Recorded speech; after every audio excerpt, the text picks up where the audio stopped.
say with giving other guys is try it. You have nothing to lose. You have nothing to lose.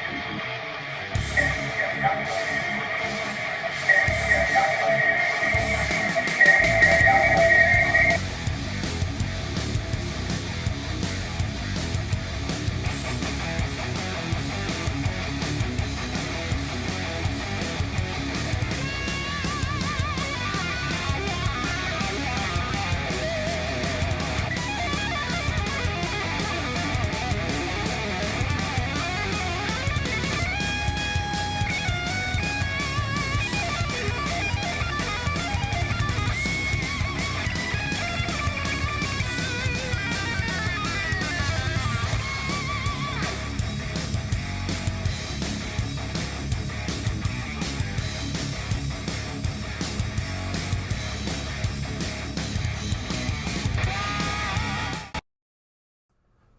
Hello, I am MCToon, the worst rapper in the world. Tonight, we've got a special debate. It is not me, it is Schrodinger's cat and Marilyn's spirit level. How you doing, guys?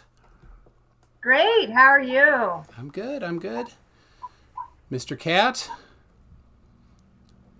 I think, are you talking? Can you? I was muted. There you go. But I'm happy to be here. But you didn't know whether I was talking or not. No. You couldn't tell because I'm Schrodinger's cat. So during the debate, what would you like me to call you? Anything you would like. Oh, well, now that's not nice. You should tell me. Should I call you Cliff or Cat or what? Schrodinger? Cliff, Cat, Schrodinger. Okay. Any of those, I will answer. I've been called them all. Those are some of the most kind things people have ever called me. I'm the same way. So you'd call me whatever. Hey, you or whatever. That's fine. Nice. Well, all right. So we have. I'll go over the format here, because this is maybe a little different format than some other ones. We're going to do a total of 16 different topics, right? So each person will get a chance to present for 2 minutes, and then a response from the other side for 2 minutes, with then each a 15-second rebuttal and another 15-second rebuttal. So it's a total of 4 going back and forth. Should be a total of 4.5 minutes in, as a rough thing. And then we're going to do that 6 times each. At the end, we'll get a wrap up from each of you. But first, we're going to start with some introductions. So I will. So in the introduction, don't introduce any of your topics or points yet. We'll just, whatever you want to say, whatever you want to do, as long as it's kind of on point and not going off into other things than the topic of flat Earth specifically. So, Marilyn, would you like to start? Oh, sure. So around Easter of 2017, I was out here in this very room I'm in now, and I was on the computer just watching some videos, and all of a sudden up pops this flat Earth video, and I'm there, oh, well, that's just crazy. I'm not watching that. And so the second time I saw that pop up a little time later, I said, oh, those poor delusional Christians. And I am a Christian. So what's going on? Why are they talking about flat Earth? That's just wasteful. So the third time I said, okay, now between the second and third time, I had watched a video called The Principle. And that was about a geocentric universe where the Earth is in the center, but it's still a sphere. And I watched that. So my mind was already geared to things being presented in a different way in terms of distance and position. And so I could imagine these things already. So when I got to the third time, I said, all right, so I know now that if there is anything to this flat Earth, it has to have a working model. So I went looking for it, and I found it, and I just dove into it from there. I just turned 64 the beginning of this month. That has nothing to do with anything except to say that I have 3 children, and I'm not a grandmother, but I'm old enough to be one. I have a 4-year college degree. I love science. My father was a pilot in the Navy, flew off aircraft carriers. I dated a pilot who owned an airport. I flew every week. I'm not a stranger to adventure, and I had a business. I worked a water control business, so I know how water works. I worked with it. So I don't know. I have a very, very intelligent children. I don't really know what else to say. I have a 4-year business degree. I said that. I've studied this. I studied flat Earth. When there's something about my personality is when I get onto something, I'm like a bulldog. I bite into it and I don't let go. And I jump in with both feet and I am off and running. So I study. And as soon as I realized that the Earth was a flat plane, I knew I had to go out and tell everybody, because that's what love does. They tell the truth. So that's what I have been doing. And this year, well, ever since 2017, I went to the conference, but it didn't really offer much. So I started out on my own and went out on the streets. And the banners behind me you see in many of my videos, that's what I use to teach. I am a street teacher, and I have discussions with all sorts of people. The more educated, the better. Bring me all your scientists and physics degrees. I love that. So I guess, is my 2 minutes up? I don't want to talk over. That's good, I think. Okay. So, all right, Cliff. Anything you want to say? Thanks, Toon. It's an honor to have this debate being hosted by the worst rapper in the world. This debate's been a long time in the coming. Marilyn's been on my radar for a while now. She's one of the first people that I saw when I first started taking a look at this. She seems like a really nice lady. I'm sure she makes an excellent, tasty spaghetti sauce, but science is not her strong suit. I've seen so much of the things that she says, and most of it seems to come from an anti-Semitic yoga instructor who lives in Thailand. So many things that she says are wrong. She has studied, but she's studied the rantings of Eric Dubé, as far as I can tell. So I'm hoping we can have a nice talk about that. I have turned off my sailor mouth for the evening.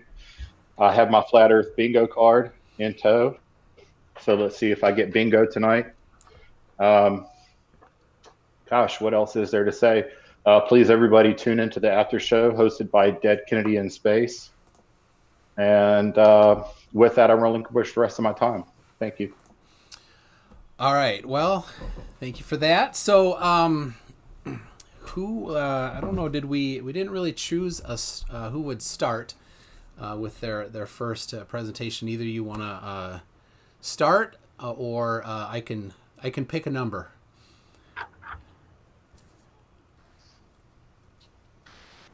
All right. Whatever you want to do. I'm sorry. Whatever you want to do. All right. I'll pick. I don't care. I'll pick a number, 1 or 2. What do you got, Cliff? I can go ahead and start. Okay. If you want to bring up slide number 9 for me, please. All there, right, hold Toon. on. Number 9. So this is one of the number one go-to phrases for my good interlocutor, is that the horizon is always at your eye level. I had occasion recently to test this for myself after seeing it debunked so many times. I was on a flight from Milwaukee, Wisconsin, back here to Norfolk, Virginia, where I reside, with a theodolite. And as you can see, at 7,146 feet, the horizon is not at eye level. What else is there to say? All right. Is that the extent of it there? I see Marilyn stepped away for a second. Well, I mean, we've had Sean Hufford do this with a drone. Wolfie 6020 has done this ad nauseum. And if I could be so bold, my interlocutor's good father would know this, being a naval pilot. And with that, I relinquish the rest of my time again. All right. So, Okay, so can I have a request there? I had to go get something. Sure. So you said that you were in flying, and you said the horizon is not at the eye level. Is that the gist of your statement? Yes, if we could bring back up that picture. There we go. That is the theodolite that I used to take that picture. And you can see that the horizon is mid-screen as indicated by the indicator there to the right. Okay. I have not seen a single one of your videos, ma'am, where you didn't say that the horizon rises to eye level. All right. So, Marilyn, you have 2 minutes. Okay. All right. Go ahead. So I have also watched, there was some guy who did, he was conversing with me last year, and he did some theodolite videos, but the videos he did, they were not really done with the intent of showing everything that he was like looking at. And we all know the guy down in New Orleans. Soundly. What is it? Soundly. Soundly. Yes, Soundly, that's right. And there is so much wrong with what he's doing and saying. He does not take into account for any moisture in the air or mirroring effect.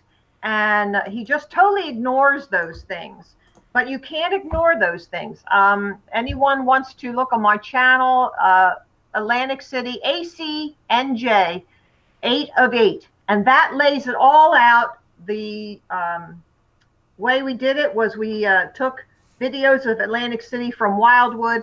But on the way, 1 through 8 shows all the progression of how we did that. And the distances that make such a huge difference. And I have a string that I put up on the screen so you can see where the true horizon is. So, you know, when it comes to 2 minutes, MC, you just have to say time's up or something, okay? Yep, I have a timer. Yeah. So you have to learn. You can't just look out and say, oh, well, I don't see it. Well, that's really being immature-ish. You have to know what you're looking at. You don't know what you're looking at. The theodolite only goes a certain distance. It does not go the distance that a... There's the 2 minutes. You can finish your thought there. Go ahead. It does not go the distance of the P900 or the P1000 Nikon cameras. Go ahead. All right, Cliff, you have 15 seconds. Okay. Out of those 15, I'll probably only need 5. Ma'am, with all due respect, Soundly is not here. I am. Can you please address the picture that I showed that shows level 000 for the horizon? It doesn't have to go as far as the P900. It only needs to show you where your eye level is. I relinquish the rest of my time. Thank you, Cliff. And then, Marilyn, you have another 15 seconds. Well, there are things that you don't know what you're looking at. The horizon that you see through the theodolite is not the true horizon. That's all I can tell you about that. I did not really see the picture, to tell you the truth. But if it was on the land, there are land features to deal with. If it was over the water, then there is the mirroring effect that you have to understand what that is. So that's all I can say about that. How much time do I have, if any? That rounds up that wraps up that round. So you can come back to something else. Yeah. So and now it is Marilyn's turn. Okay. So the topic I have is water, and this is what I use when I go out on the streets. I have a 4-foot level, and I have on it, it says, how far can you see? Where's the curve? I have the formula for the calculations here and the formula for the curvature. And then look here. And I put it on a tripod and I tell everybody is that horizon that you're looking at, is that level all the way across? I mean, And how far can you see? When you go down the one end, do you look and you see the other? I'm going down to Ocean City, New Jersey when I do this. It's usually a large body of water that I put this near. And the trick is too, when you're turning all the way to the left, you see land. And then you turn all the way to the right, you see land. You're looking right down at the shore. So the water is flat in between. It's not, there's no humps or bumps in the water. There are waves, yes. There are tides, yes. But water at rest is always level on the top. We have Lake Baikal, which is 400 miles of flat. We have the Suez Canal, which is 100 miles of flat.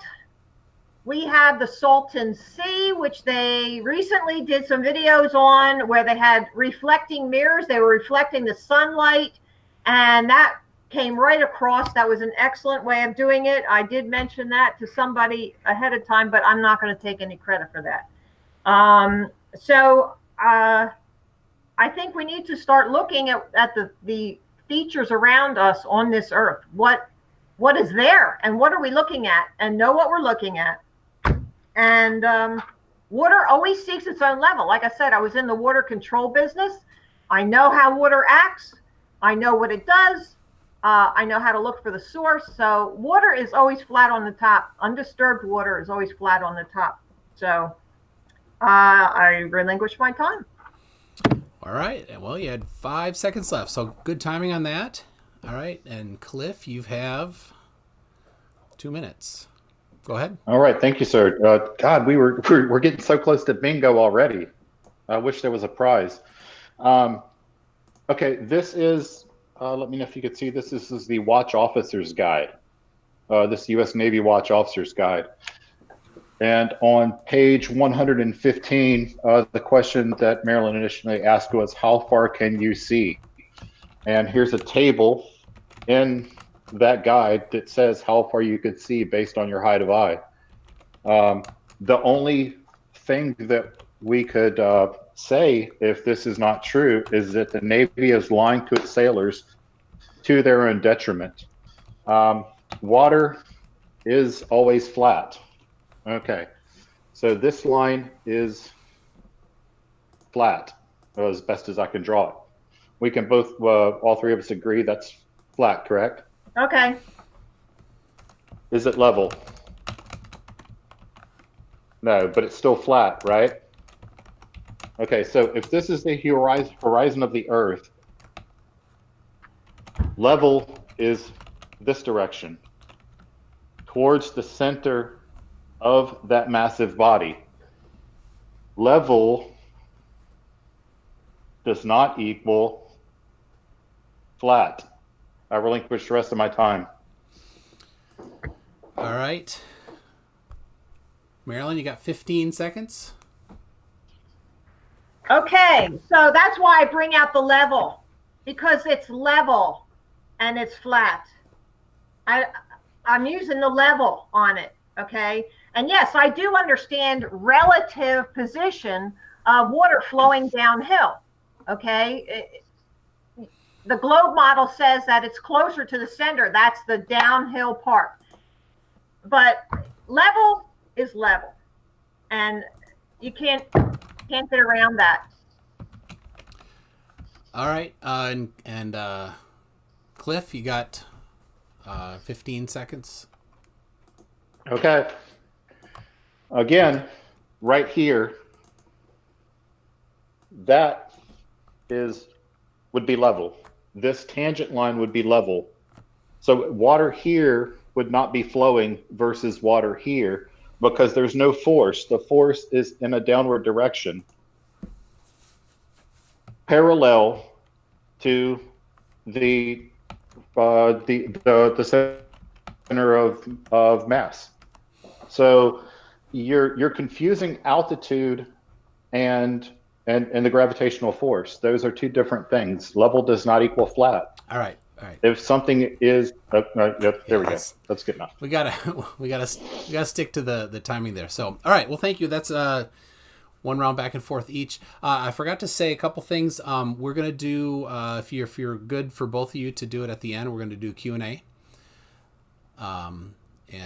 Yes, please. Yeah, and any super chats we'll do at the end as well there. So, all right, and now we are back to Cliff showing your next presentation there. So, okay. When you're ready, can you bring up slide number 2, please? Okay.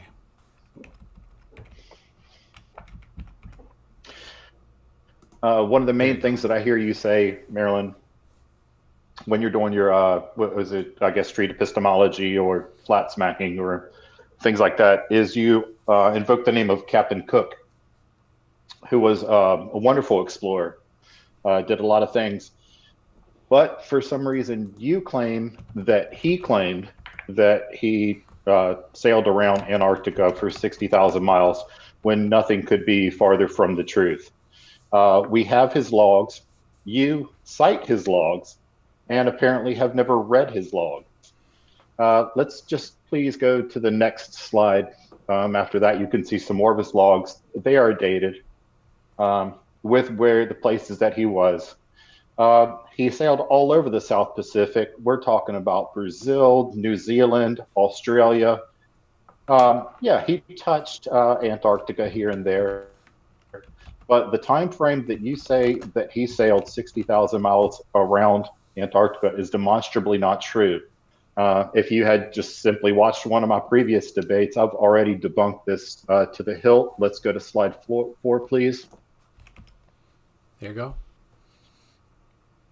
And there you can see that's a sample of his handwritten logs, if you don't believe the ones that were transcribed into text. Let's look at the one after that. That's a depiction of his different voyages. And if all of that is not enough to convince you, then let's go to slide 6. Not only can you go to a museum in the UK and peruse his handwritten journals, you can buy a copy of his handwritten journals. Let me finish that sentence. To finish my sentence, on what basis are you asserting that he sailed 60,000 miles around Antarctica? Thank you. All right. Marilyn, your turn. Okay, so Captain James Cook,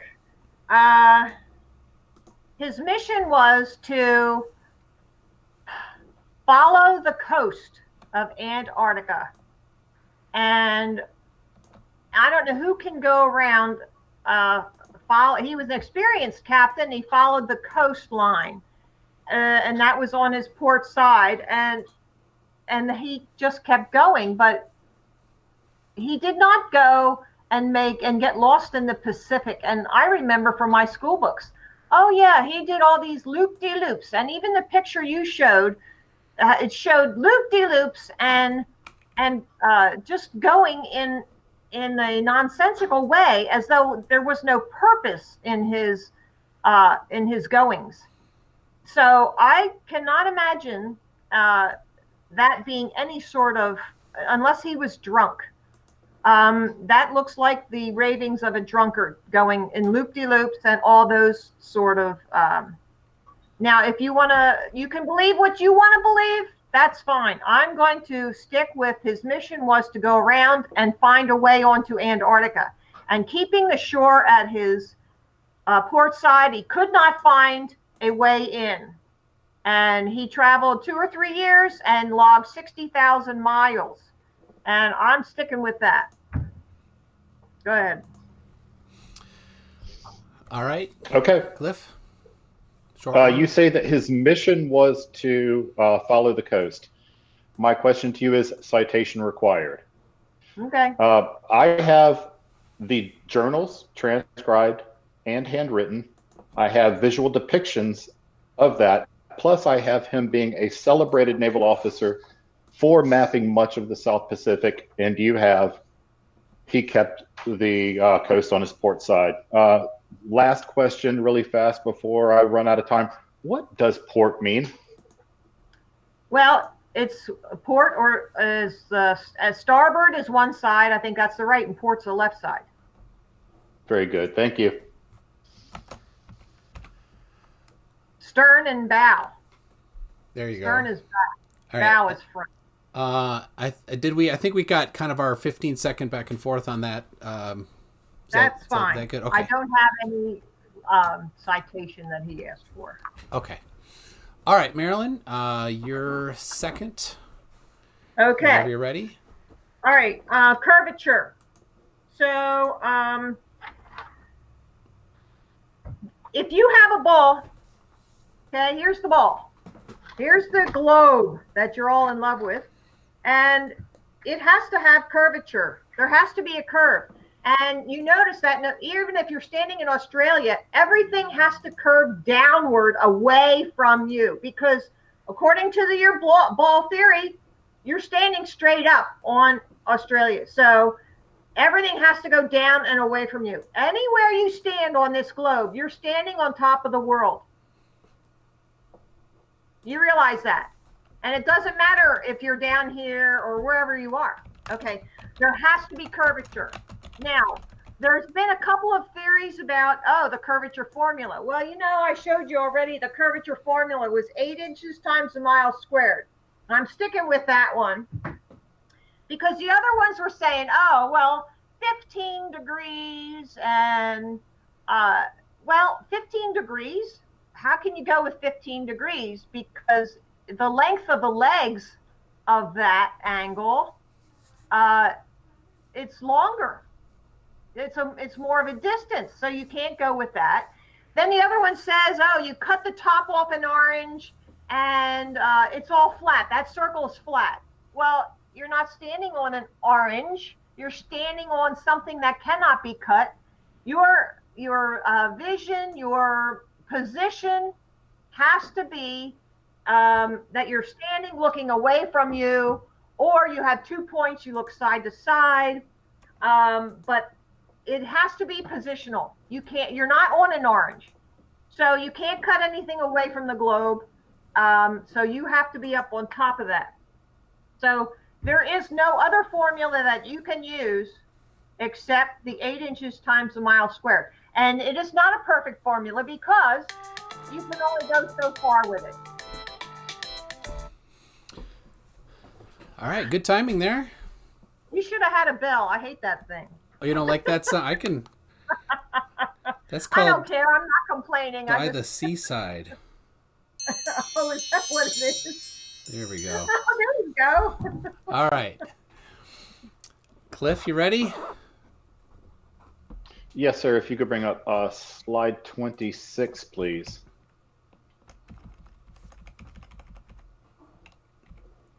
All right. When you say that it's not a perfect formula, you're wildly misstating that. Okay, looks like we have it up. 8 inches per mile squared. If you do the math and all the conversions, you end up with a 78,209 mile diameter, or not diameter, circumference, versus the 24,901 mile circumference that we all know and love. If now we could go to slide 35, I'm absolutely happy to introduce to you for the very first time the actual curve formula. If you would take a look at that, you can see almost immediately why we don't typically use that, and a lot of people on my side of the aisle say, okay, 8 inches per mile squared, that's fine, because it's fine up to a couple of 100 miles, after which it becomes wildly inaccurate. So 8 inches per mile squared, good for most practical purposes, and I relinquish the rest of my time. Okay, so my 15 seconds.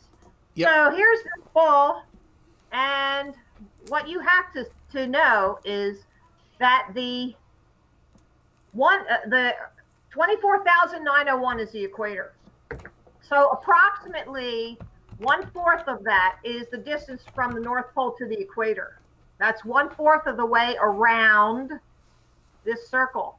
So that's about 6,000 miles.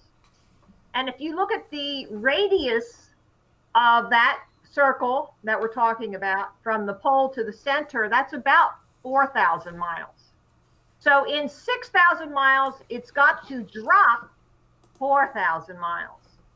So we got to keep that in mind. When you go about 3,000 miles, then it reverses. The rise and the run reverse. All right, that's a bit. It's a bit over 15, but I think that's good. Okay, go ahead. I'm sorry. And I don't even. That was. I just want some ranch to go with that salad, please. I'll relinquish the rest of my time. You should have kept your sarcasm at home with your bad mouth. I haven't said the F word yet. No, that's good, but you know. Oh, Cliff, you naughty, naughty boy. All right. Terrible. So, all right. That is round 4, and we've got 5, and I believe that starts with, all right? Cliff. Okay. Oh, here's another good one that Marilyn often brings up is continent sizes as per pictures from space. Let's go with slide number 29. So you say that the pictures from space are nonsense because Africa's a different size in one picture than another. However, please explain how I took this one in my backyard, the same globe, same camera, within about 10 seconds of one another. Did I hoax these? I relinquish the rest of my time. The truth is so fast, you could just throw it out there. Yes. Okay. So are you done now, Cliff? Yes, ma'am. Okay. Can you put that same picture up? There you go. Toon can. There it is. Look at the siding. Yep. You were not the same distance. No, I'm not. So of course it's going to be different. Yeah, almost as if one satellite, different distance from the Earth, would take a different one at a different zoom level than a different satellite. You juxtapose those, and then just say, "Look at these 2 different continent sizes. They're therefore fake." I used the same camera, one with minimal zoom, the one on the right there, backed way up, zoomed way the hell in, and took another one, almost identical to 2 different satellites, 2 different distances from Earth with 2 different zoom levels. Therefore, you cannot put 2 pictures side by side and say, the continents are different sizes, therefore fake.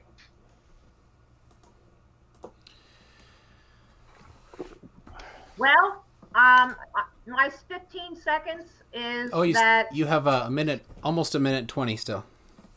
Oh, okay. So I think we can say it because NASA is putting this up there, and for the money that they are getting, we should have every frickin' detail about those pictures. So if they want to put up a picture, they better darn well label it what it is and how they took it and all that stuff. They just put them up there. So I don't accept that. I think it's very shoddy, slipshod work. And yeah, I'm still going to stick by this, that they are mocking us. NASA mocks us with those pictures. And they aren't worth the money that they're getting paid. I don't believe that NASA is a true organization. Of course, you know, we don't accept outer space because of the dome. And that's what I'm going to leave that at. All right, 15 seconds, Cliff. Okay. I don't even know where to go with that. We've had so many instances of flat earthers bringing up pictures and saying, look, this looks just like a cartoon. And then somebody brings up the metadata and holy crap, NASA said this is an animation render. So You can't have it both ways. You're saying I'm sticking with this that says it's fake when I showed you why it's not. I mean, all you have to do is dig through the metadata. When they produce a photo, if it's an actual photo, you get the metadata, when it was taken, where it's taken, how it's taken. Look at Himawari 8 or any of the other sensors that we have out there. I relinquish the rest of my time. And then you get a wrap up, Marilyn.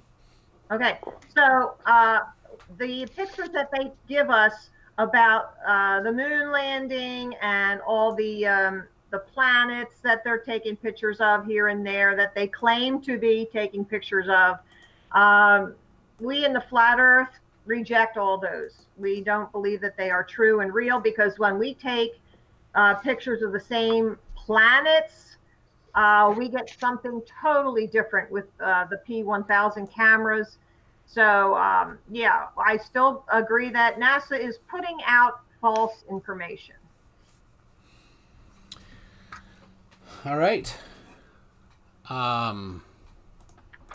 There we go. Marilyn, you have 2 minutes for your next. Okay. I'm going to talk about Antarctica for a little bit here. There is a concept when you have Antarctica on the bottom of the ball, it is a continent. And with the flat Earth, what we do is we cut it, we slice it, and I don't know if you can see this or not, but we open it up and it goes all the way around the outside edge. That's how it looks, okay? And so that's a concept that if you can't even conceive of that concept, there may be people watching who have no way to imagine things in their mind in a different way. And they are stuck in the reality with which they were presented. So you have to be able to visualize things in a different way. Like I said, I watched that movie, The Principle, and that showed a geocentric universe. And so it put things in a different perspective. And you have to be able to conceptualize those things. If you can't do that, then you're going to be stuck spinning around on this globe. Okay? So try your best to look at things in a different way. Go watch that movie called The Principle. Son Genis, he was in a debate and with Rob Skiba at one of the conferences. So that was a very good movie for the fact that it reorganized and showed visually how the universe could be different with a geocentric, not the heliocentric. The sun is not in the center, the earth is in the center. The flat earth is just a different concept of that, where the earth is in the center and things are going around it. Now, they are within the dome in the flat earth model, and so the sun and the moon circle around us, and the stars are within the dome. So go ahead. All right, Cliff, Okay. You have 2 minutes. Yeah, and I want to use those 2 minutes talking about the Antarctic Treaty that Marilyn often brings up, where she says that 50 some odd countries signed the Antarctic Treaty in 1959. I have to wonder, and I'll have to wait for her 15-second rebuttal, if she's ever read the Antarctic Treaty, because I have it right here, and it clearly says that 12 nations signed it in 1959.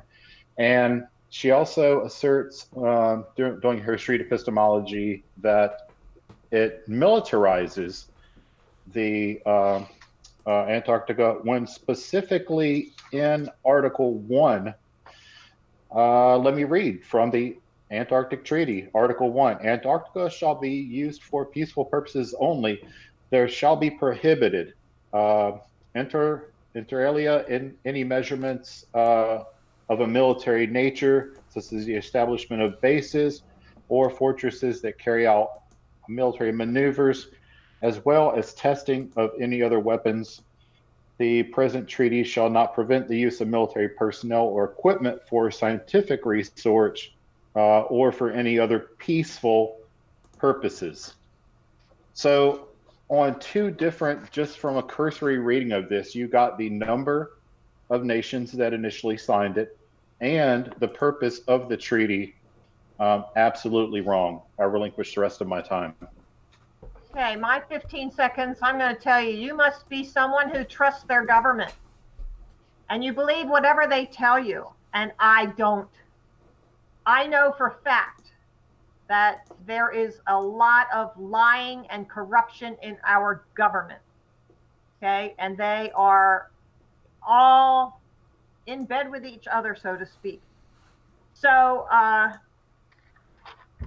if there's a question with the number on who signed on, okay, maybe they signed on later, that's fine. But Antarctica is militarily protected. I didn't say that there were bases down there. I say it was protected militarily. So I really don't think that there's a conflict there with what we were saying. Okay, is it my 15 seconds? Yep. Yeah. Okay, my 15 seconds I'm going to use to say that you're telling me that I'm too trustworthy in the document that you cited, that you are now saying that you don't believe that I believe illegitimately. Do you see a conflict there? And if I could beg MCToon and Marilyn's pardon, I would like 2 more minutes to speak on how ridiculous it is to feasibly militarily patrol a coastline of 60,000 miles, if you would both agree to that. No, I don't. Okay, then let's move on, please. All right. Well, Cliff, it is your turn. So if that's what you want, you can choose that, or something else if you want. So. Let's look at slide number 38. By special request, Marilyn, if you know Jesse Kozlowski, does that name ring a bell to you? Yes, that was the other guy with the theodolite. Yeah. So you always talk about this picture that you say that you took that I've never seen of Wildwood from Atlantic City, or was it Atlantic City from Wildwood? Did I get that backwards? Yes, that's pardon? the casino in Atlantic City, yes. Okay. And he says, well, actually, he doesn't say that you say that you get street lights. This is what he gets. The picture on the left is what he gets, and this is what there would be with no curvature. If you could please enlighten us. Okay, are you relinquishing your time? Yes, ma'am. Okay. The shot that I'm talking about, street lights, were at nighttime. You get the least amount of reflection and mirroring effect when the air temperature matches the ocean temperature. So we were there at nighttime, and I'll tell you what, I was very, very cold sitting there. And the guy who was fixing the camera and zooming in for the shots and things, we were very, very cold. So the water was cold, and I saw streetlights down to the left of the Ocean Casino, and I do have some pictures of that, but I don't have them like really handy. So I have posted them before, though. I might even have a video on that. So no, it was at nighttime. That's where I got the streetlights. But if you look at that picture that you put up there, there's mirroring in that. It looks like the ocean, but it's really not the ocean. There's a mirroring effect. If you were to pan to the left, and this is the objection I had with Jesse Kozlowski, he did not pan to the left. If you had done that, you would have seen other land features that you could have identified as to, here's the mirroring effect. And that's what I did through that whole Atlantic City, New Jersey series of videos that we did. Go ahead. Okay, well, you have scarcely a single video where you do not cite your observation. And yet you've known about this debate for, God, what did we put this out, 2 months ago, Toon? Certainly a month ago, yeah. Yeah, I've got 38 slides. You couldn't bring that one that would seem to be a slam dunk. Yeah, well, I didn't know what you were going to be talking about. And somehow I knew what you were going to be talking about. I say that with the greatest respect. I'll relinquish the rest of my time. All right. And 15 seconds, Marilyn. What do you say? No, I'm sorry that I did not have that picture up. I'm sorry. If you had shown me or told me that you were going to talk about that, then I would have. All right. Well, all right, Marilyn, it's your turn to present. You have 2 minutes when you're ready. Okay. All right, NASA. I want to talk a little bit about NASA. There are many things that people have. There's a couple of people that look at the NASA videos, and NASA is putting these things out as factual. They're putting out the ISS live stream. They're putting out spacewalks, and they all have the black background. And look, we're in outer space. So they are putting this out there as true and factual. So he changes his shirt. Oh my goodness. So, so we have found bubbles in space. Okay, air bubbles going up the astronauts' helmets. And other things like someone found a fly. There are reflections. I myself found a scuba diver in one of the portholes when they had a spacewalk.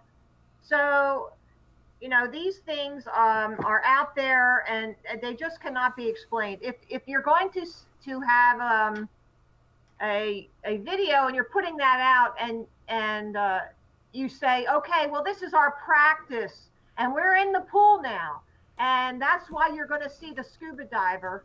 Hey, well, that's okay then, because you're telling me the truth.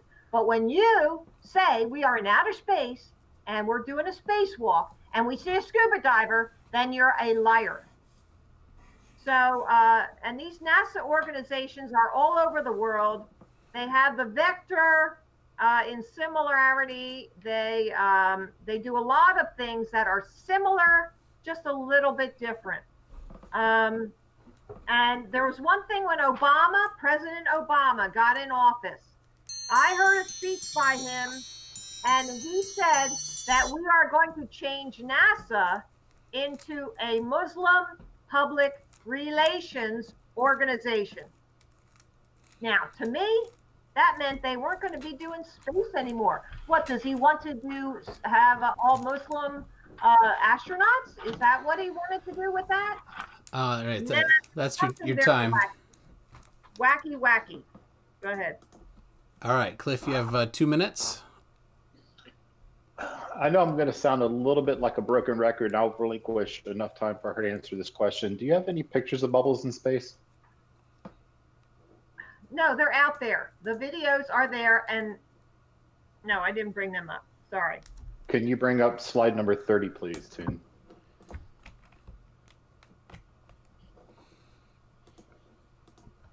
There you go.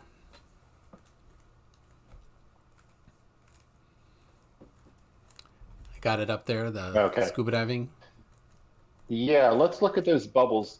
Does anybody who is screaming bubbles in space have anything that looks like that? Or No. just a fleeting flick of something that could be anything? No, it's a bubble going up the astronaut's helmet, and there's other ones too, with a black background, and there is no, it's not like this, no. Sometimes up, sometimes sideways, sometimes down, sometimes in circles, just fleeting all sorts of different ways. Well, I think on the same subject, can we look up 22, please, real fast, just to kind of put this whole thing with the ISS to rest. So it's the link to the ISS. It's just a link. Well, no, this is a 22. No, not a 22 minute. I think it's something like a 30-minute uncut tour of the ISS that puts to rest that they're doing it underwater because the neutral buoyancy pool does not have the entire mock-up of the ISS in it. It's only modules.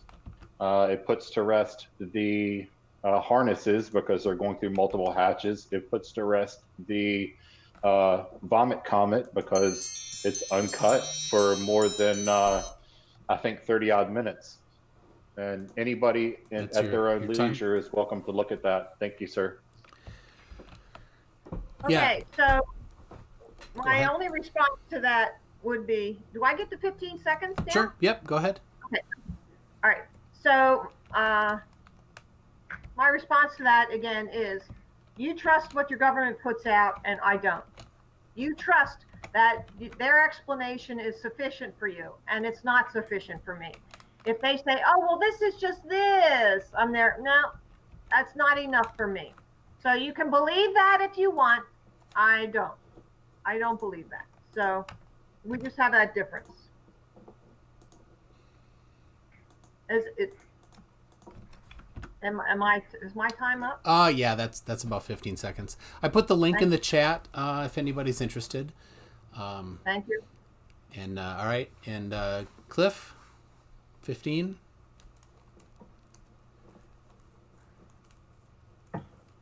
Just to say, you trust your government and I don't.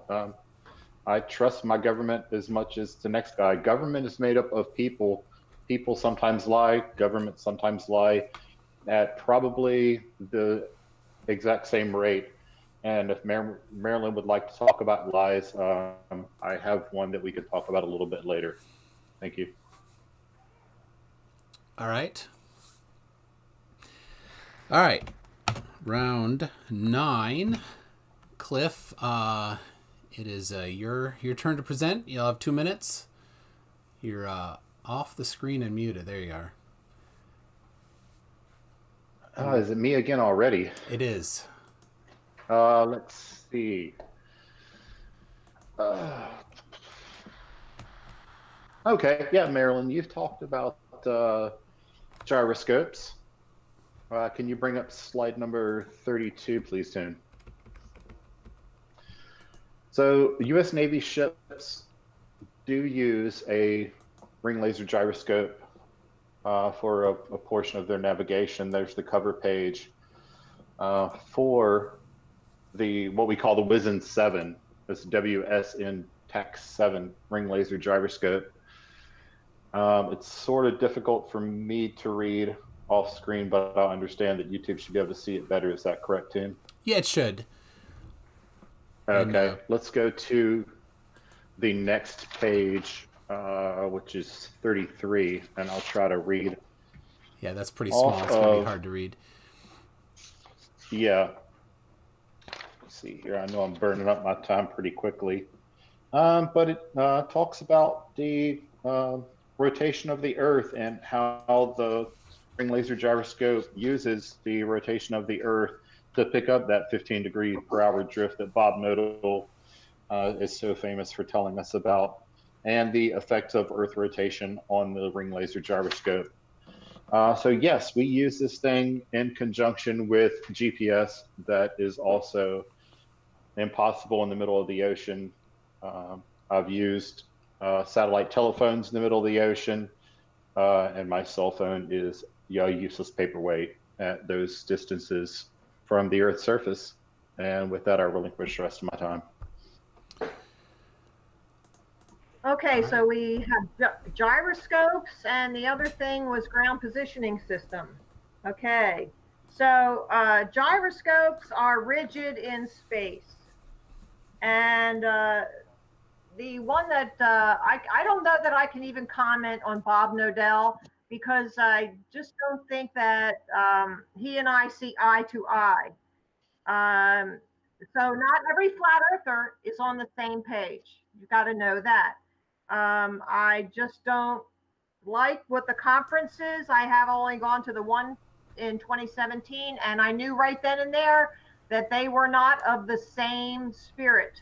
And I say that meaning on the same page as myself and a few others. So I don't want to even comment. I think Bob Nodell is more on your side than the flat Earth side. So, but hey, they can do their own thing. That's fine. Gyroscopes are rigid in space. They are the same when you take off on a plane and you go thousands of miles. That still is rigid. If it weren't, then the planes would have to dip their nose. And even though I don't like that illustration of a plane dipping its nose, because there could be an imaginary tether from the center of the Earth. So you have to go into gravity and all that to really get a good discussion about that going. But I would say that gyroscopes will tell you that if you're going over the surface of the Earth, that it's going to be the same when you take off to when you land. And so that proves that it is a flat surface, no matter how far you go. So GPS, ground positioning system. Oh, go ahead. There's your 2 minutes. Yeah. All right, Cliff, you got 15?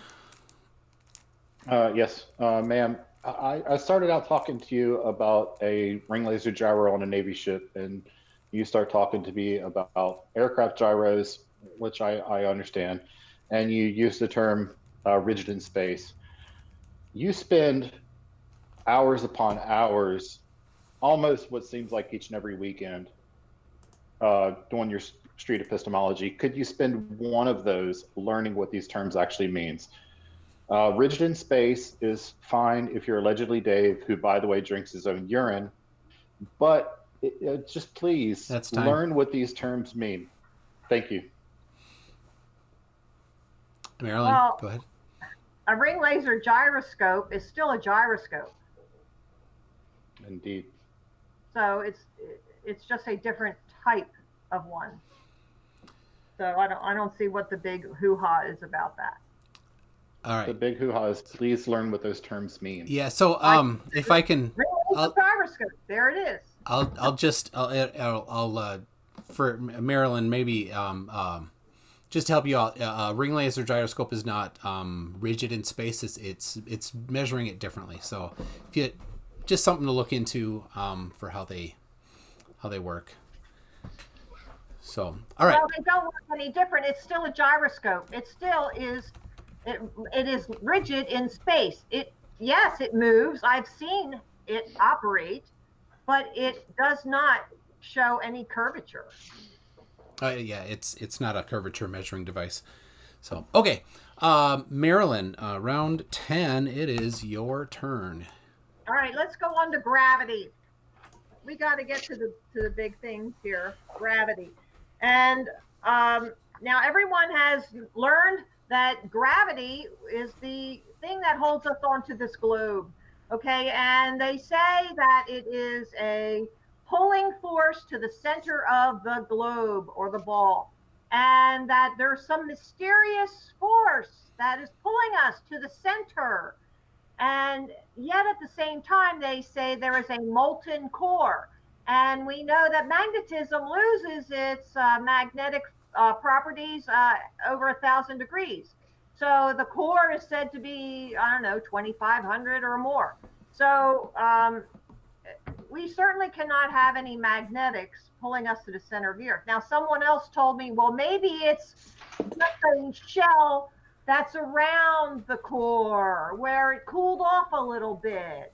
Okay, so let's have our imagination just go wild so we can prove that just for the sake of believing in this ball, why don't we just look at other evidence? Okay, that might be another way to go with this. So first off, where is the magnetic north? Okay, we say the magnetic north is up here at the North Pole, and when we have our compass, we can go around and we can always have the compass point north, even if you're in Australia. Now, what happens when you're in Australia, that which is here, and the North Pole is here? Now, I hope you all can see that.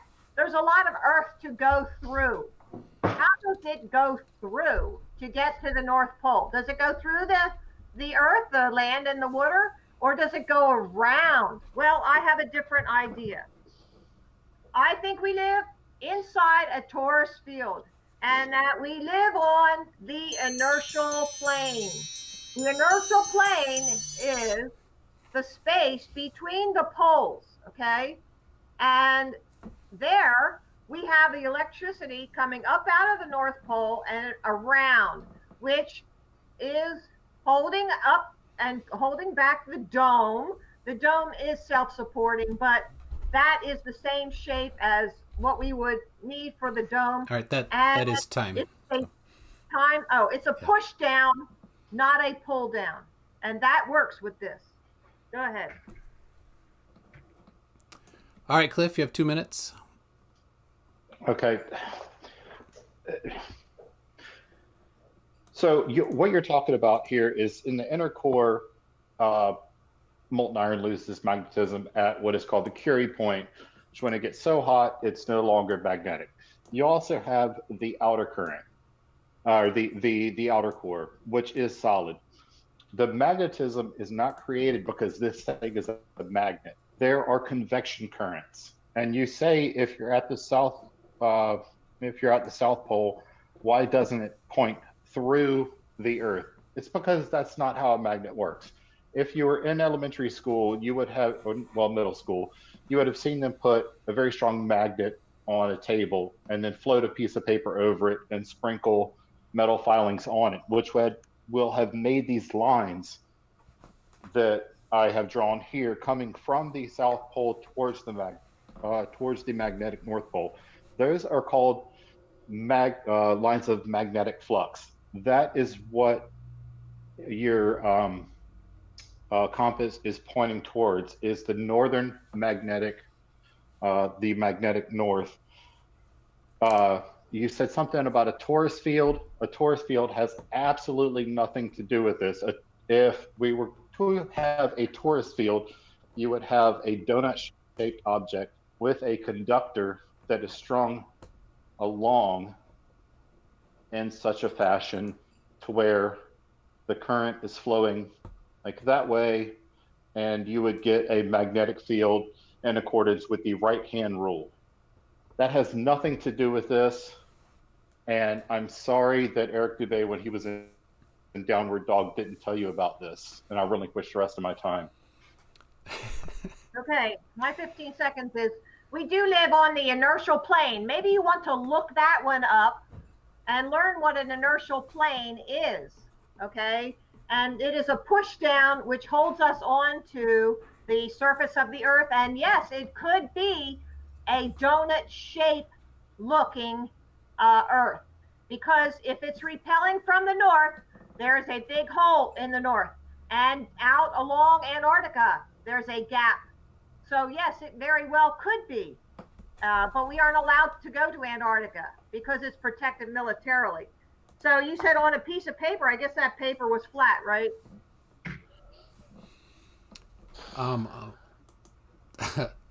Cliff, yeah, your 15 seconds. Yes. Can you tell me, this is a two-parter. First, what the inertial plane is? Please define for me an inertial plane. And second, tell me what document militarizes the Antarctic. Thank you. I didn't know that questions were allowed in our response times. I guess I'll relinquish my time. I guess he can. Yeah, you can say whatever you want during your time, I guess. But you don't have to answer. I guess. Look up Theoria apophases. Thank you for telling me things I already know. All right. All right, Cliff, your final 2 minutes. When you're ready. Oh my God.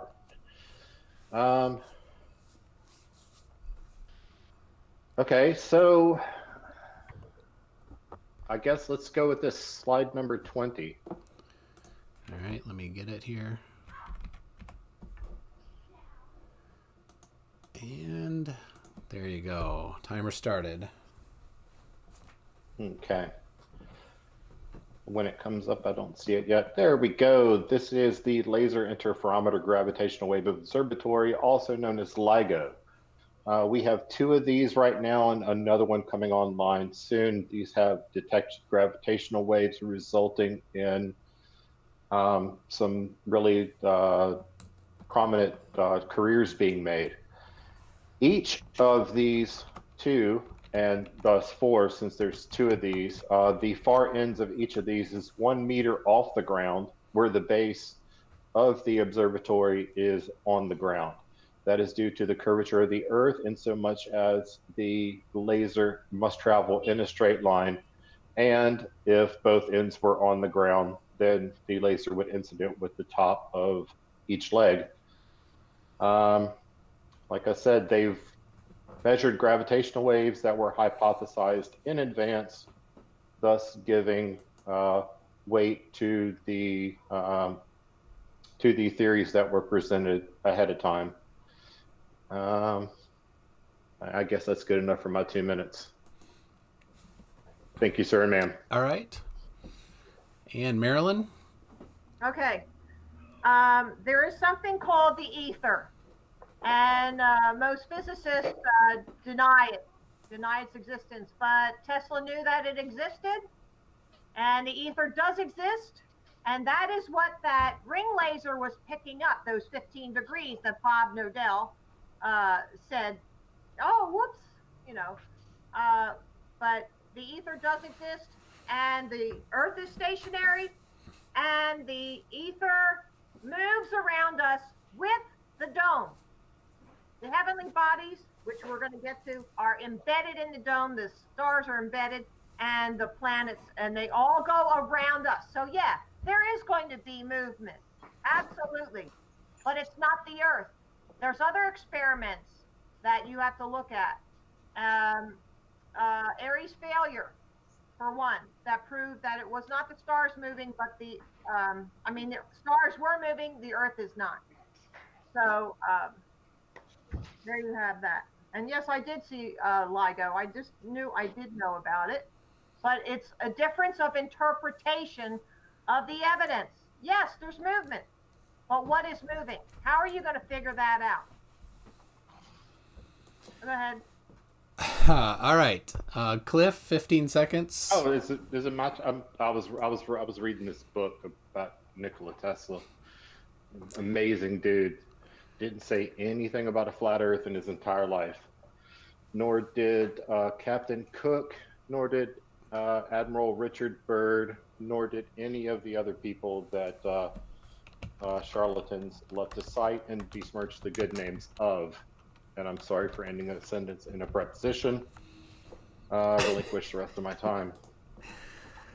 And 15 seconds for you, Marilyn. Yeah, I don't know that Tesla ever said flat Earth. I don't know that. I don't know that Cook ever said flat Earth. I do know that Cook went around Antarctica and logged 60,000 miles. So, Bullshit. no, we have come across with some different evidence. There are lots of doctors and scientists who have done books on this, and you can't probably see this. Yes, you can, right there. I have doctors and scientists books, at least 20 of them right here, where they have all proved the flat Earth, written books on it, and they're all censored in the schools.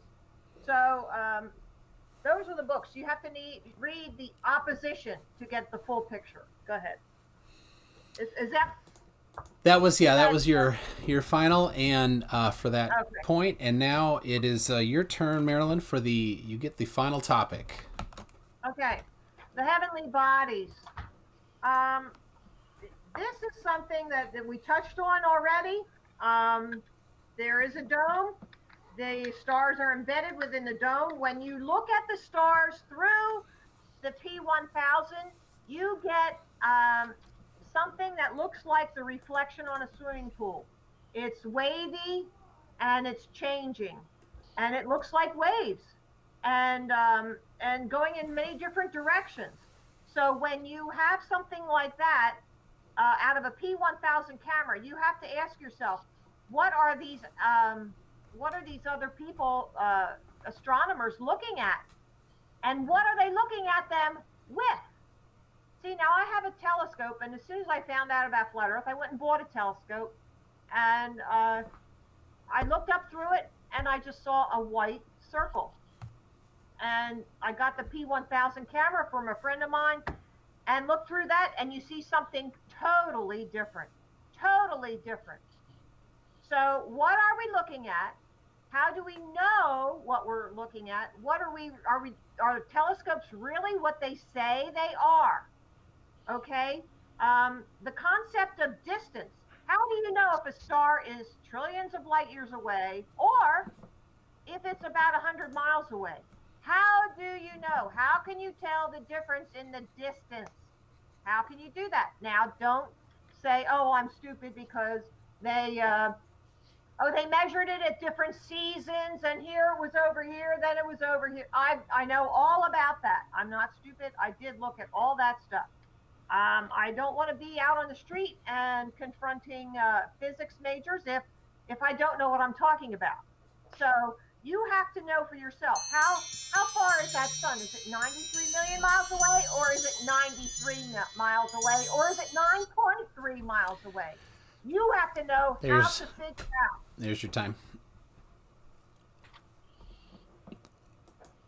All right, Cliff, your 2 minutes. You ready?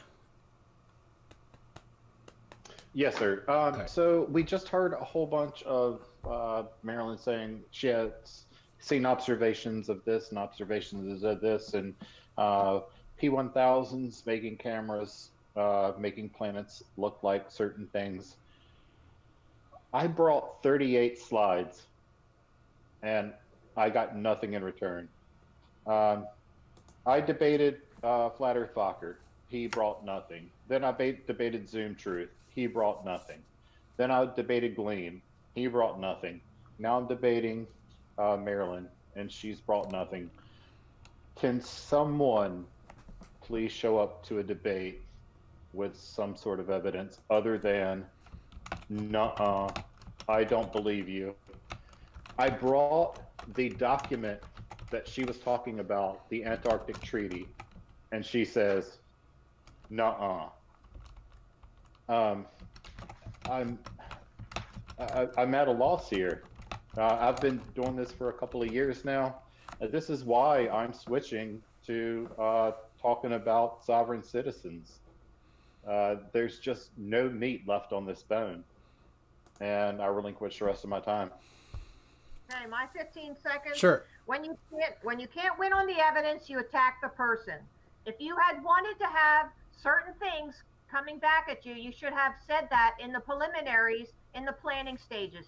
I'll give you something, Schrodinger. You are a master debater. Okay? There you go. And you can have your pictures and all those things to your credit. But you don't have the truth. You don't have the truth. Beer drinking and all, you don't have it. So I am putting out some evidence that people can look up for themselves, research for themselves, and know it for themselves without a doubt. And this is what I had to do. I had to go look for all this information. So they have to too. And so do you. Okay? So I'm not going to attack anybody here. This is, I gave you what I knew, what I looked at, even what I theorized. And I have looked through all this evidence myself. So go and do likewise. And Cliff, 15.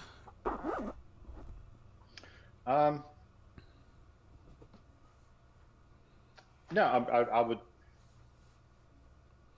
I'll be a gentleman.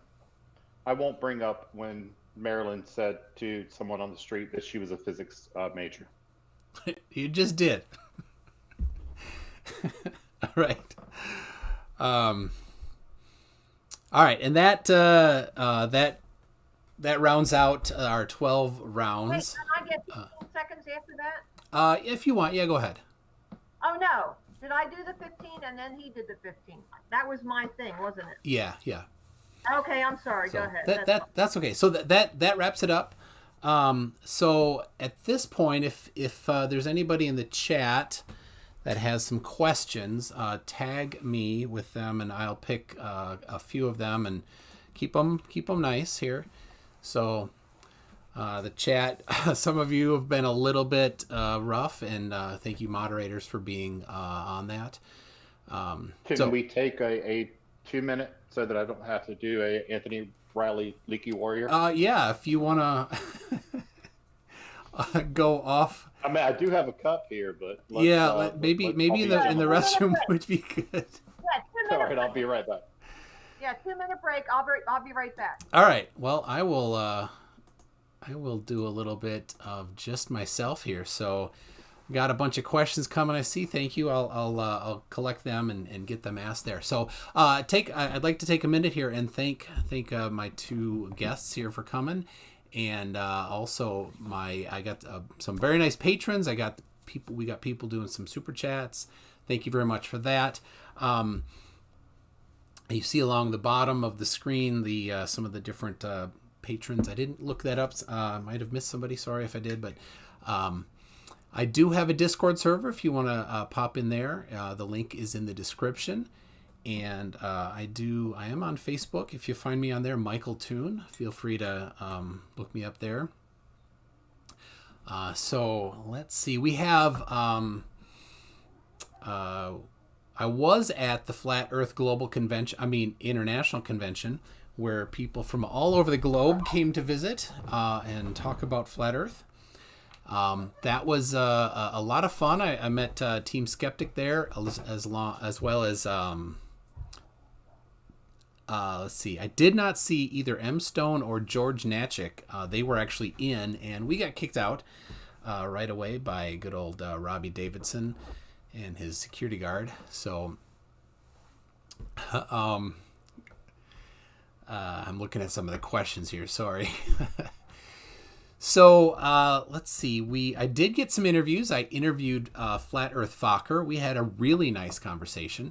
So I will. I'm getting those put up. I have not had a lot of time. I found out that there is a licensing challenge with still cameras doing video, and they automatically turn off at 20 minutes. And so I had a little bit of a challenge with that, and then some audio syncing issues, and just some editing stuff that I'm not quite experienced with yet. So I'll be getting that soon. And it looks like we have we're back with both of them. So all right, well, I think Marilyn may have sounds like a barking dog out there. So all right, I got some questions here, and now Cliff, was it 2 weeks ago was Veterans Day? Thank you very much for your service. I know I didn't say anything to you that day, but I'd just like to say that. I waited all day. I waited about the mailbox. I thought there would be a card. Next year I'll get you the card next year. So, all right, we've got. It looks we're busy getting kicked out of the convention. Flat Earth conference. Yeah. Yep. That was a lot of fun. And Marilyn, you may not know it. I was at the Flat Earth convention. In Dallas, Dallas? 2 weeks ago. Okay. Cool. Yeah. So did you get kicked out? We did. Oh, that's awesome. That's awesome. Yeah. On site. We had figured it. We intentionally did not choose to buy tickets. So we were in the lobby outside of the actual convention hall, and there's a lot of unticketed people there. But Team Skeptic made the mistake of introducing himself to Robbie Davidson right away, and so Robbie showed up with the security guard and asked us to leave. So, and he really does look like Slender Man. I think he makes Slender Man look portly. I have those cards somewhere here. Slender Man? I have, that card game or whatever it is. I didn't know it was a card game. Actually, Robbie Davison looks like Slender Man's great-grandfather after a stay in a concentration camp. Um, Right now. let's see. All right, I'm collecting these questions. So, all right. First question. I'm gonna jump right to the. Let's see we've got.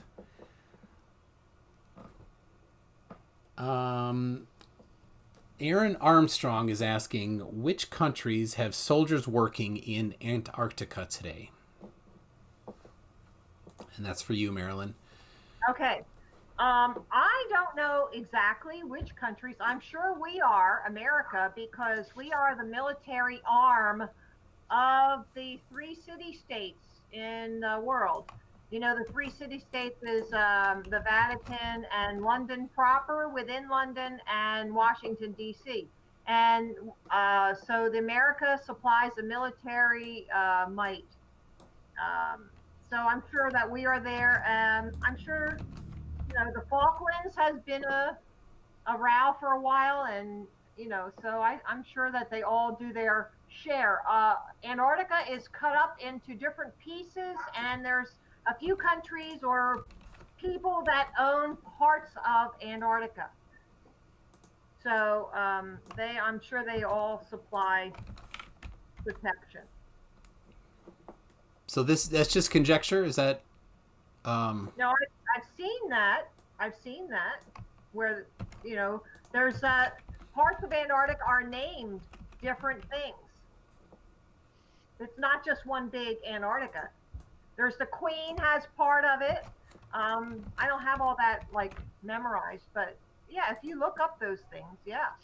Just like the United States is broken up into regions now to go with Agenda 21. Okay. So there's your answer, Aaron. Let's see. Angel Garay. Sorry if I got that wrong. Marilyn, can you name a scientist that says it's flat? Samuel Rowbotham. All those books that I showed earlier. Edward Hendry. Dr. Samuel Rowbotham. Why are you laughing there? So, all of these books, yes, there's a bunch. There must be 24 books right here.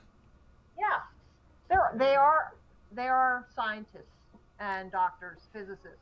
So, a question then: do you know what university gave Rowbotham his degree? No, and I'm going to tell you something else about that. The school system is not what you think it really is. It is more, the schools are not teaching the absolute truth. And I made a presentation in front of the school board in my district here. And I said, now. Did you see my video about that? I made a whole video about that. There's a video on that. I recorded everything. And they did not respond to me in any way. They did not, you know, respond to anything. So that's just amazing to me. But I don't agree with what the school districts are teaching. So I think you really ought to be aware, if you have children in school, be aware of what they're being taught. I get reports from people I know, kids in school, and they say it's all garbage we're getting taught in the schools nowadays. So just, you know, be an informed parent. So, all right. So you don't know what university Rowbotham got his degree from. See, I've seen people claim that he was a doctor, but universities publish who they do their doctorates to typically. So I'd love to see that. Nobody has yet found that. All right. So let's see. We've got. Can I just say, everybody, please go to my channel and see my video about Marilyn's visit to the school board. Okay. It's a hoot.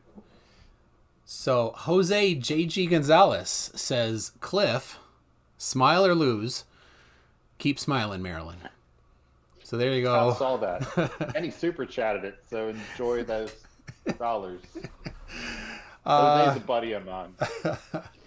We've got Earth is seriously He's a flat flat. earther, by the way. What's that? He's a former flat earther. Yes, he is. Earth is seriously flat. A soon-to-be former flat earther says, flat earthers talking over our beautiful stationary flat Earth. So thank you for that. Earth is seriously flat, not a question there. James Collins says, you can have all your evidence, but you are wrong. And so there you go. All right, so those are the super chats. Thank you for the super chats. Regular. What's that? Can I say something? Sure. There are some people who just cannot conceive of something different. And that's what I was saying when, if you watch that movie called The Principal, you can still have your globe to hold on to, but it's in a different position. So if you can't conceive of things being in a different position from what you learned in elementary school or whatever, then you are never going to accept this. You got to be able to think outside the box. So take that other movie and watch that first and see if you can conceive of that. Even if you don't accept it, just being able to argue or talk about that is a big step. It takes an intelligent, very intelligent person to be able to do that. And I didn't say that quote. It was somebody else said that quote. Okay. So we've got a question from FTFE, who he has asked you, Marilyn, if he's interested in a debate. So not something you need to answer right here, but he's invited you to come on his channel. And was actually specifically wondering if you'd like to talk with Professor Bell. Phil Bell, I think. You can look on my, any of my videos has my email address. So you can email me and sure. All right, there you go. Phil Bell is a legit professor from a legit university, by the way. And FTFE, I know to be a gentleman when the situation dictates. He is possible. Yeah, he is capable of being a gentleman. So, He's all right. a sailor like me. I think I've been reasonable tonight. Yes, yeah. Well, you have within my parameters. You've limited your vocabulary, at least. Thank you for that. So let's see. Marilyn, there's 72 other space agencies other than NASA. Yes, I mentioned that there were other ones and they all had similar attributes. Okay. Let's see here. How does GPS work on a flat Earth? Now, you had started talking about that, so this is your chance to, I guess, expound on that. And then maybe Cliff will have something to say back. All right. GPS, the globalists will say that GPS is a global positioning system, but I call it ground positioning system. It started with the Loran system from the military, and it's about triangulation, and it's all about towers. It's not about satellites. However, satellites can be put up with a balloon or with a what are those things called? The blimps. That's how you get a satellite to be up in outer space, so-called. They put them up and they take pictures with them so they can claim that there's a satellite taking pictures. And for Global Earth, what's that? Yeah, Global Earth. It's the computer program. Anyway, so Google Earth. Google Earth. Okay. So yeah, that's how they get those pictures. It's not a satellite that is in geosynchronous orbit because there is no such thing. Unless they got one up there and stuck it in the dome and it's just going around with the dome itself. Maybe something like that I don't know about. That would be interesting. They use duct tape. I'm open to things. They duct taped it to the dome. How about that? They taped it to the dome. Duct tape. It's got to be duct tape. Hey, right? Duct tape. I love duct tape. I use all right, that all the Cliff. time. Cliff, do you have anything into that? I have. Well, I mean, since we're grasping at straws, I'm going to throw out Gorilla Glue. That stuff. Yeah. Now, have you ever gotten that on your hands? That is Yes, and I've also super glued my fingers together. done that too. Don't do that. So when See, I we are never in did. I read the bottle and didn't do that. when we're in the ocean and we want to have on our navigational systems what we call figurative merit, which is how good of a signal we have. If we want a figure of merit of 1, we need to be locked on to 7 satellites. This is in the middle of the ocean, thousands of miles, or at least hundreds of miles from the majority of land. You can put up all the satelloons that you want. They're going to be blowing left and right and center and all over the place. It's just not. It doesn't work like that. These satellites have to be in a predictable spot so they can be locked onto. Go through a neighborhood, a rural neighborhood, and look. All of the satellites on all of the roofs are going to be pointed in the same spot, not chasing some blowing satellite that's strung to a balloon. If you have a satellite phone, which I've talked on, look at your cell phone. You don't have a signal. I can drive coast to coast listening to my XM radio. There's no handoff from one antenna to another as you need with FM. I can drive coast to coast, even into Mexico and into Canada, and it all just works. There's no handoff or anything like that. And excellent work on your Rubik's Cube there, Toon. Yes. It's almost like you weren't even listening to me. I'm done. All right. So one more step here. All right. How about moon phases? I've got many questions, including Bearded Devil 1864. That guy is old. If that's his birth year, I'm assuming it's his birth year.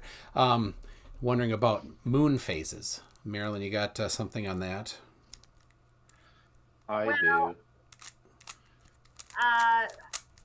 We were used to be told that it was a shadow of the Earth on the moon, and I think it's more that since we never landed on the moon, okay, because it's not a rock, you can't land on it, and I think it's more like a filament because of the free flowing electricity up there with the torus field. The sun is the anode and the moon is the cathode. So these are not things I'm saying in concrete. I'm just saying that this is a theory that we have because some of these things we cannot prove. We never landed on the moon. We cannot prove it. But it has been said that we see stars through the moon, that you can see through it. So, and that is written in some of these books back here by these astronomers. So, But how do the phases work? well, the phases are, they could be, we don't even really know for 100% sure if the moon is spherical. We see a circle, it may be a bowl shape. Someone put out a video on that. If you go to flatearth101.com/begin, you will see that little video where they use a bowl and tilt it, and that will give you the same as the phases. And even the center one is a straight line. So that's a very interesting concept. These are conceptual things that you have to think about. And yes, it's possible that it could be these things. So why are we stuck in one explanation if it could possibly be something else? This is how you have to open your mind up to what could it be, because it's not a rock. We did not land on it. It's not 238,000 miles away, because we can zoom in on it. If it was 238,000 miles away, you would not be able to see any detail on it at all, okay, with a P1000 camera. So you have to know how to figure out if it's far or if it's close. How can you do that? Okay. So go ahead. Unfortunately, you didn't really answer how it works. But maybe Cliff, you have something. Slide 23, please, sir.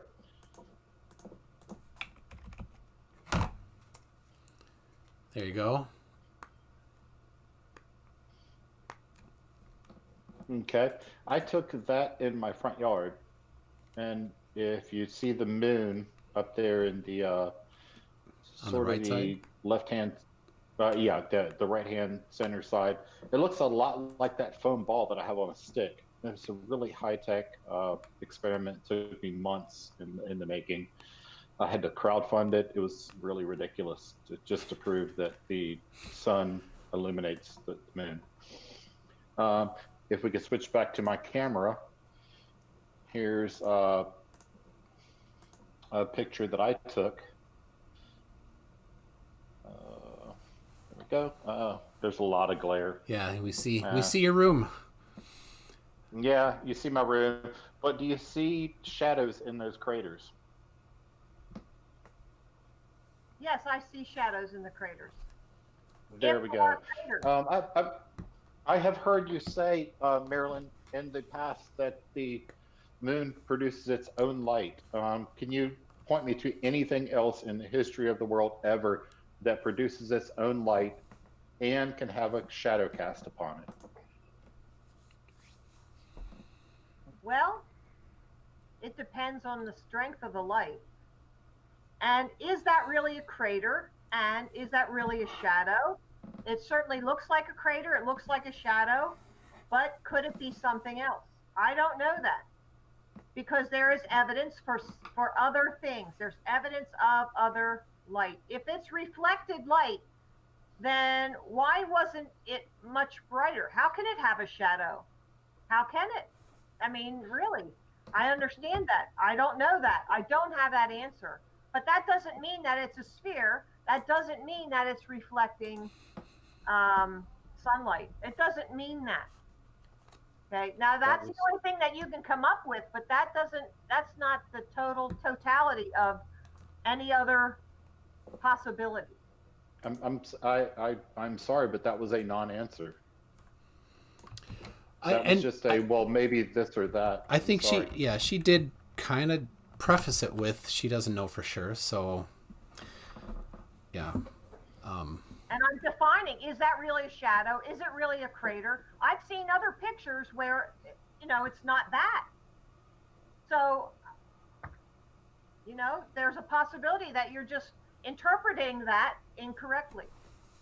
And I'm saying this for the benefit of those listening and for you, that it could possibly be something else. I have seen other things. See, now when I said about the bowl, you just like smirked that off. But it's true. If you have a bowl shape, that could be a possibility. I don't know that. I don't have the proof, the final proof. I would say that if people saw Seek Truth, Speak Truth, it was the moon that was key in his revelation that it's not flat, because the phases of the moon you wouldn't see it the same if you're in the northern hemisphere versus the southern hemisphere. The bowl does solve that problem, like Phuket Word does, but the problem with that is it makes it basically into a two-dimensional shape, which then when you're at a different angle would look like an ellipse, and it would distort as you move farther from it. So that's maybe. And also, over time, we do see more than 180 degrees of the moon. Yep. If you wait throughout the moon phase, you see more than 180 degrees, which means it's not a simple two-dimensional object. So Well, we only see one face of the moon the whole time, ever. We only see one face. Plus about Okay. a certain percentage on About either 10 side. 10 degrees, yeah. We've never seen the dark side anywhere. But there is no dark side of the moon. It's the far side of the moon, because Well, it's not always dark. Dark Side of the Moon is a Pink Floyd album. Yes. fine. We've Far never side. seen it. But Say what you Lots want. of laser light shows. AB Science did say, sorry man, you said Dark Side of the Moon too, so it happens. It's all right.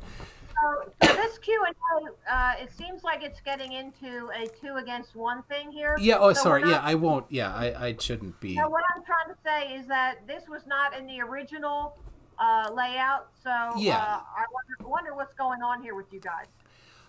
No, and if you don't want to, that's fine. We have some other questions, but if you, Well, yeah, if this is going to be just a question and answer for information, that's fine. But if it's going to be ganging up and mockery, I'm not interested. Yeah, and yeah, I don't mean that. So, the most of the questions are for you, Marilyn. So, because I will give you information if they are interested. But if they want to try and mock me, I'm not interested. Yeah, and I'm not. There are a few that I skipped, so I didn't think they were appropriate. I do have. Let's see.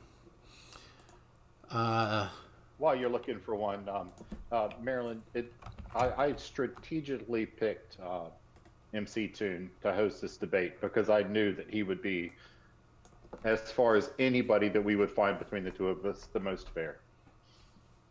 Yes, I spoke with him before myself. Yeah, but if you had picked anybody else, and they had started mocking me, then I would have been gone. I don't put up with garbage. Yeah, and I think we can all agree that Toon has done an excellent job. Well, it's not over yet. So let's see.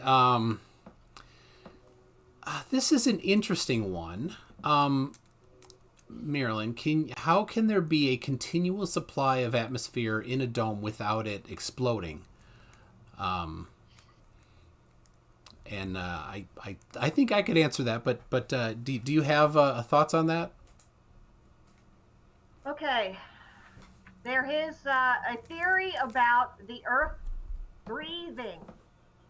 Okay? And that is what is contributing to the tides. Can I explain all of that? Can I prove all that? No, but I think it is a very interesting concept. If you look at the torus field and we are the inertial plane, then it appears that there might be something underneath. Or the Earth could fill the whole bottom side of that. I don't know. But the North Pole is the only one that the compass is pointing to. The South Pole is not out here in Antarctica. The South Pole is down here at the bottom.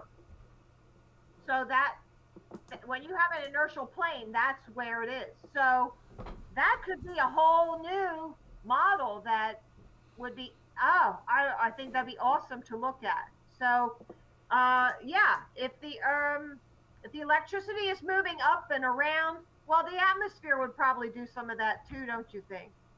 And the currents, if you look at the currents on the flat Earth map, they go right around in a circle, whereas they have on the globe there is the El Nino, and that's in the jet streams. Okay, the jet streams are totally different. If you look into this with the flat Earth, then the jet streams make much more sense on a flat Earth than they do on the globe. So I hope you get that, and you can take a screenshot of that. That's all I can say about that. Okay. Not even the globalists have every answer. So. All right. Question here. That is what is the linear velocity of the moon in miles per hour? And that's Bearded Devil 1864 asking that again. So something I don't really know, but there's something I learned about the moon is that it crosses the equator 26 times. Well, what do you mean by that? Well, it crosses the equator 26 times in a year, I think it was. And I thought that was amazing. I don't really know. I don't teach the heavenly bodies much, except to say that they are all within the dome and that they are much closer than we know. I think if somebody can understand and comprehend that the surface of the Earth is flat, then that should open all these other questions to them to look into all these other things.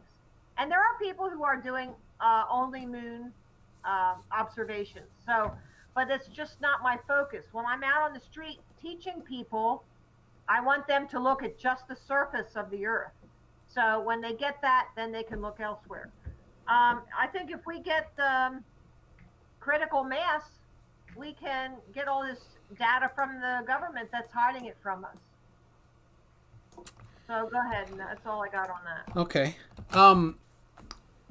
This I like this one. I haven't really heard this before. Why do you think Blue Origin would lie about the shape of the Earth? They're selling trips to space, especially considering Jeff Bezos pays out of pocket to fund it. Okay. If you guys believe that it's just amazing to me.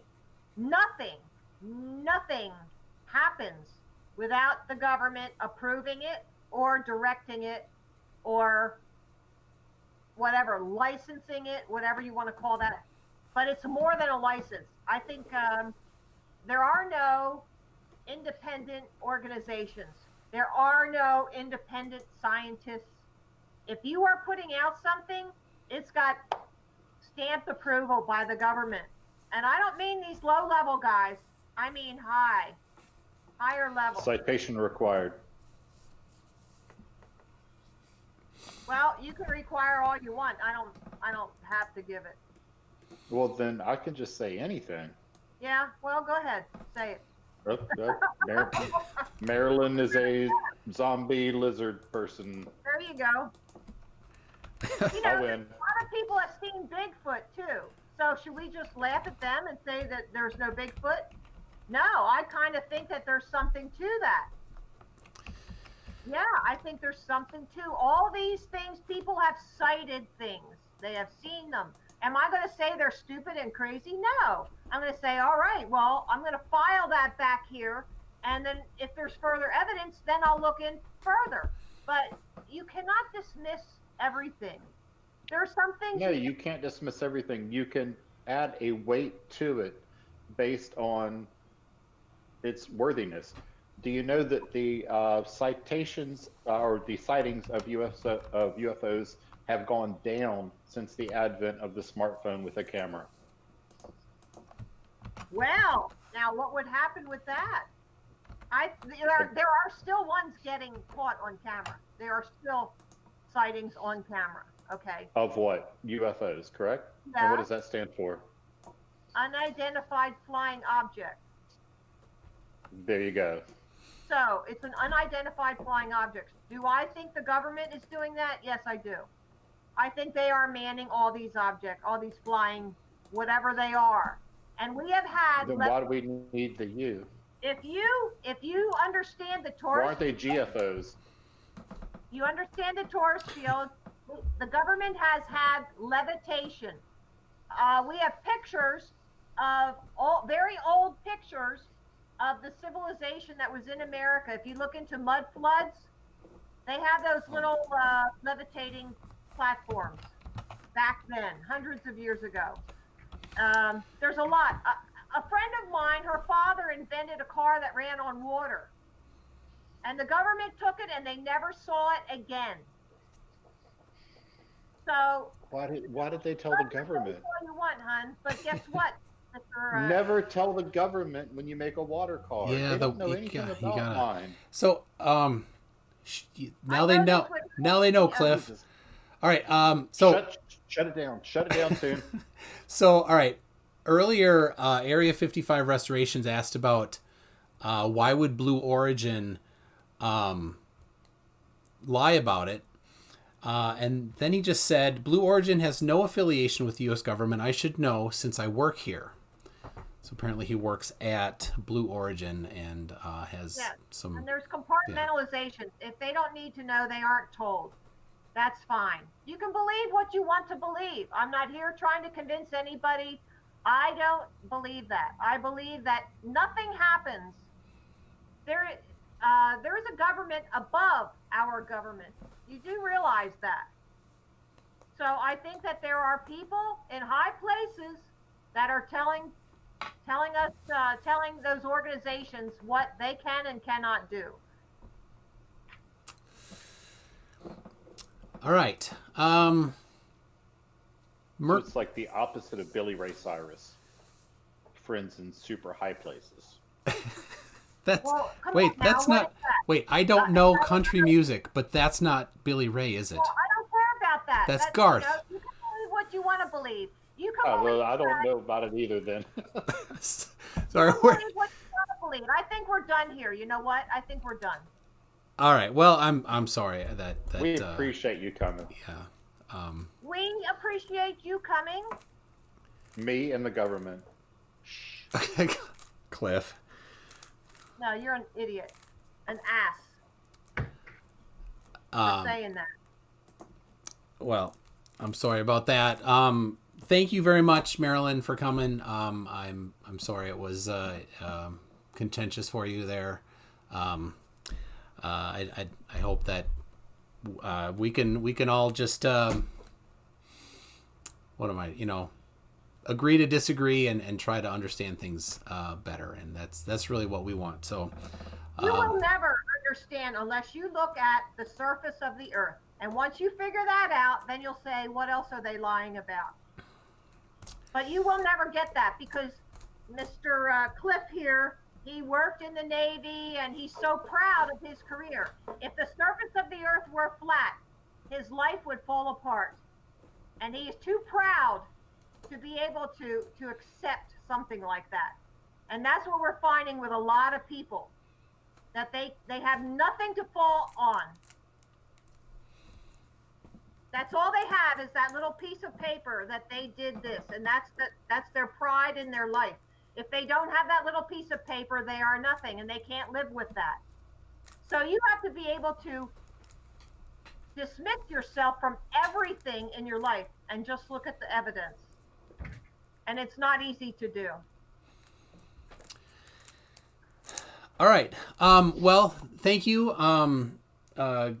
Cliff. You have an after show on Dead Kennedy's channel. Yes, Dead you Kennedy want, in Space is going to be hosting us. You can put that. Everyone link. is welcome. Is there a link in there? Let me see if he sent me one yet.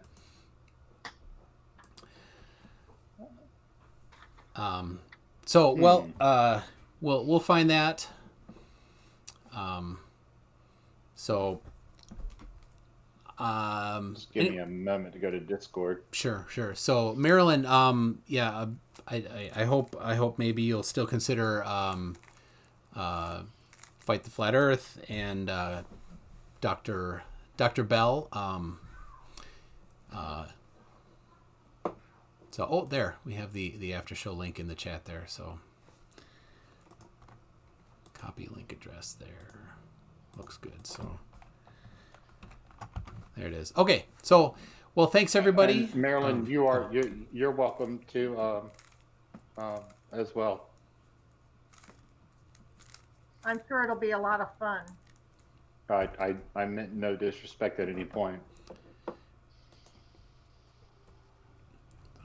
All right. Well, let's wrap it up here. So, thank you everybody. Thank you for joining, and everybody who watched. Please head on over to the After Show and Dead Kennedy's channel, and I have both Schrodinger's Cat and Marilyn Spirit Levels channel links in the description. So feel free to look at those and hit up their channels. Thanks a lot, everybody.